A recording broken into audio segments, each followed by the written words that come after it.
اسی طرح سیدنا یونس علیہ السلام کے معجزات کا ذکر آیا کہ کس طرح اللہ رب العزت نے انہیں ایک مچھلی کے پیٹ کے اندر 40 روز تک زندہ رکھا۔ سیدنا زکریہ علیہ السلام کا ذکر آیا کہ کس طرح بڑھاپے کے عالم میں اللہ رب العزت نے انہیں بیٹے کی نعمت سے نوازا، اولاد سے نوازا۔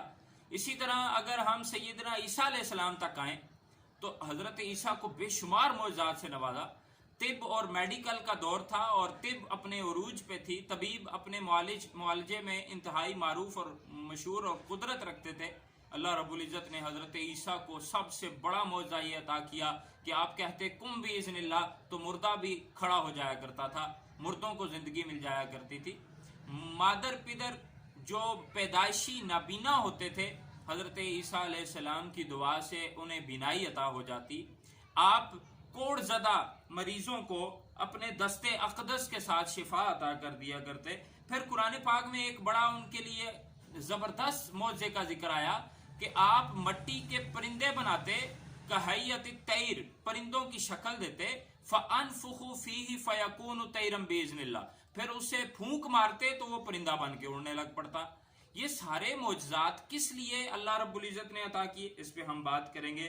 اور پھر اسی طرح آسمان سے من و سلوہ کا اترنا، بنی اسرائیل کے اوپر اللہ تعالیٰ کی رحمتوں کا نزول، یہ سارے معجزات کا ذکر آیا۔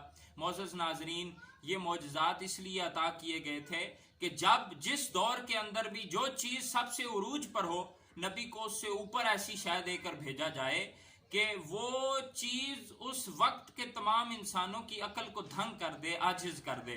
جب حضرت موسیٰ علیہ السلام فرعون کے دربار میں آئے اور آپ نے اپنا عصا نکالا اور اپنا دست اقدس اپنی بغل سے نکالا اور وہ روشن ہو گیا تو سب پوچھنے لگے یہ کہاں سے لائے؟ حضرت موسیٰ علیہ السلام نے کہا یہ میرے رب نے دیے۔ کون رب؟ فرعون نہیں، فرعون نہیں، یہ میرا رب ہے جسے اللہ کہتے ہیں۔ مخلوق کو خدا کی طرف متوجہ کیا اور راغب کیا۔ اسی طرح عیسیٰ علیہ السلام جب کم باذن اللہ کہہ کر کسی مردے کو زندہ کر دیتے خدا کے حکم سے، تو وہ پوچھتے کہ یہ کیسے ہوا، تو حضرت عیسیٰ کہتے تھے کہ یہ میرے اللہ اور میرے رب کی قدرت کاملہ سے ہوا۔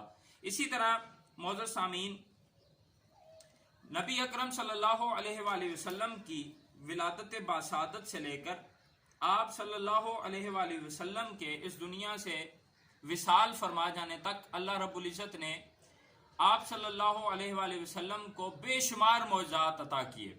اگر میں یہ کہوں قرآن و حدیث کے مفہوم کی روشنی کے اندر کہ آدم سے لے کر جناب عیسیٰ تک اللہ رب العزت نے تمام معجزات ایک ذات کے اندر جمع کر دیے اور وہ رسول اکرم صلی اللہ علیہ وآلہ وسلم کی ذات اقدس ہے تو بے جانا ہوگا۔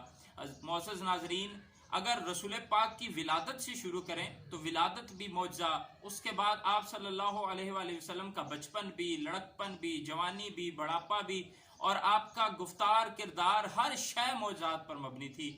لیکن آج میں نے آپ صلی اللہ علیہ وآلہ وسلم کی ذات اقدس میں سے جیسے کہ آپ کو ذکر کیا کہ سب سے بڑا معجزہ کون سا تھا رسول اکرم کو جو اللہ رب العزت نے عطا کیا، تو وہ ہمیں اس وقت پتہ چلتا ہے جب رسول اکرم صلی اللہ علیہ وآلہ وسلم کوہ صفا پہ کھڑے تھے اور کوہ صفا پہ کھڑے ہو کے آپ نے اعلان کیا، اے کفار مکہ، اے مکہ والو، میں اگر یہ کہوں کہ اس پہاڑ کے عقب سے ایک لشکر تم پر حملہ آور ہونے والا ہے، اتنے جملے رسول پاک کی زبان اقدس سے نکلنے کی دیر تھی کہ تلواریں اپنے میان سے باہر آ گئی، لوگ یہ سمجھنا شروع ہو گئے شاید حملہ ہو گیا۔ رسول پاک نے فرمایا رکو، اگر تم میری زبان پر اتنا یقین رکھتے ہو، اتنا تمہیں اعتماد ہے، تو پھر یہ بھی مان لو کہ اللہ ایک ہے، اس کے سوا کوئی عبادت کے لائق نہیں۔ اس واقعے سے ہمیں یہ پتہ چلتا کہ جناب نوح نے اپنی کشتی کے ذریعے معجزات کا ذکر کیا، حضرت عیسیٰ نے شفا کے ذریعے ذکر کیا، حضرت موسیٰ علیہ السلام نے لوگوں کی عقلوں کو عصا کے ذریعے عاجز کیا۔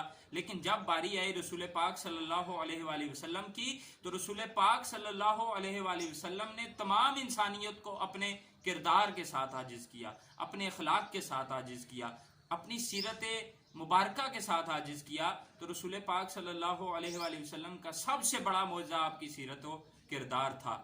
جی معزز ناظرین، یہی وجہ تھی کہ مکہ کے اندر جہاں پہ بے حیائی، برائی، فحاشی، عریانی، فحش گوئی اور جھوٹ اپنے عروج پہ تھا، وہاں پہ ایک نوجوان ایسا بھی تھا کہ جسے کبھی کسی نے خیانت کرتے نہ دیکھا تھا، ایک نوجوان ایسا بھی تھا جسے کبھی کسی نے جھوٹ بولتے نہ دیکھا تھا، بے حیائی کرتے نہ دیکھا تھا. جی وہ ذات محمدی صلی اللہ علیہ وآلہ وسلم تھی. یہ تو رسول پاک صلی اللہ علیہ وآلہ وسلم کا سب سے بڑا معجزہ تھا.